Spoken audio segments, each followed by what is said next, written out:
Hi my dear friends, இன்றைக்கி பார்த்திங்கன்னா ஒரு சூப்பரான ஒரு குழம்பு ரெசிபி தான் பார்க்க போகிறோம். அதுவும் பார்த்திங்கன்னா தக்காளி பழம் பயன்படுத்தாமல் தான் செஞ்சுருக்கேன். தக்காளி பழம் விலை ரொம்ப அதிகமாக இருக்கிற டைம்லையோ இல்லை நம்ம வீட்டில் தக்காளி பழமே இல்லாத டைம்லையோ இந்த மாதிரி ரெசிபி நம்ம கண்டிப்பாக ட்ரை பண்ணலாம். டேஸ்ட் ரொம்பவே நல்லாயிருக்கும். இது சப்பாத்தி, அதே மாதிரி சாப்பாட்டுக்கு, இட்லிக்கு, தோசைக்கு இந்த மாதிரி எதுக்கு வச்சு சாப்பிட்டிங்கனாலுமே டேஸ்ட் ரொம்பவே நல்லாயிருக்கும்.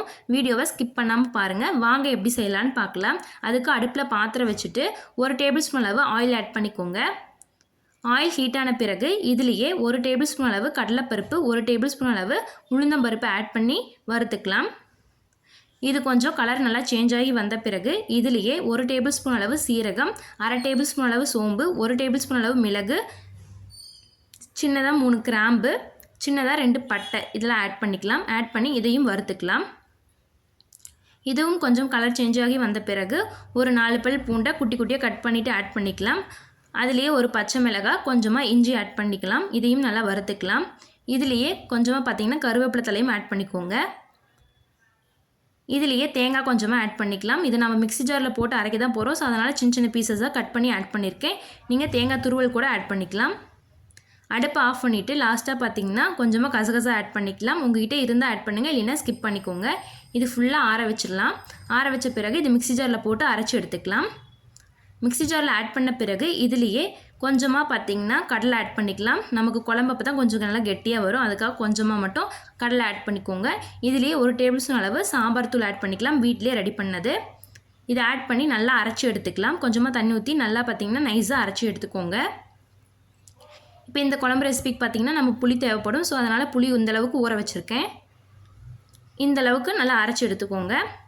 இந்தளவுக்கு நல்லா அரைச்ச பிறகு பார்த்திங்கன்னா அடுப்பில் அதே பேனை வச்சுட்டு கொஞ்சமாக ஆயில் ஆட் பண்ணிக்கலாம். இதிலே கருவேப்பிலை தலை கொஞ்சமாக ஆட் பண்ணிக்கலாம். அதுக்கு முன்னாடி கடுகு கொஞ்சமாக ஆட் பண்ணி நல்லா பொரிஞ்ச பிறகு கருவேப்பிலை தலை ஒரு 15 சின்ன வெங்காயத்தை பார்த்திங்கன்னா நல்லா சின்ன சின்னதாக கட் பண்ணி எடுத்து வச்சுருக்கேன். இதை ஆட் பண்ணி நல்லா வதக்கி எடுத்துக்கலாம். இது ஃபுல்லாக நல்லா இந்தளவுக்கு வதங்கின பிறகு நம்ம அரைச்சி வச்சுருக்க மசாலாவை இதில் ஆட் பண்ணிக்கலாம்.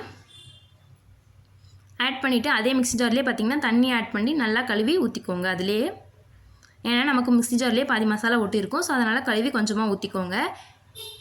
இதை மிக்ஸ் பண்ணி விட்டுட்டு நம்ம புளி பார்த்திங்கன்னா ஊற வச்சுருக்கோம். அந்த புளியை நல்லா கரைச்சிட்டு தூசி இல்லாமல் ஆட் பண்ணிக்கோங்க. ஆட் பண்ணிவிட்டு உப்பு காரம்லாம் டேஸ்ட் பார்த்துட்டு ஆட் பண்ணிக்கோங்க. ஆட் பண்ணிவிட்டு நல்லா பார்த்திங்கன்னா இந்தளவுக்கு கொதிக்கும். இன்னொரு டைம் கூட உப்பு காரம் வந்து இந்த டைமில் செக் பண்ணிவிட்டு ஆட் பண்ணிக்கோங்க.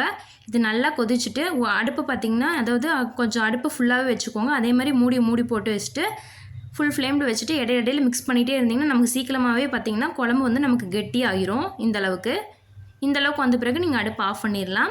ஓகே ஃப்ரெண்ட்ஸ், நீங்களும் கண்டிப்பாக இந்த மாதிரி ட்ரை பண்ணி பாருங்கள். ட்ரை பண்ணி பார்த்துட்டு எப்படி இருந்துச்சுன்னு சொல்லிட்டு கமெண்ட் பண்ணுங்கள். பிடிச்சிருந்தால் லைக் பண்ணுங்கள், ஷேர் பண்ணுங்கள். மறக்காம நம்ம சேனலை சப்ஸ்கிரைப் பண்ணிக்கோங்க.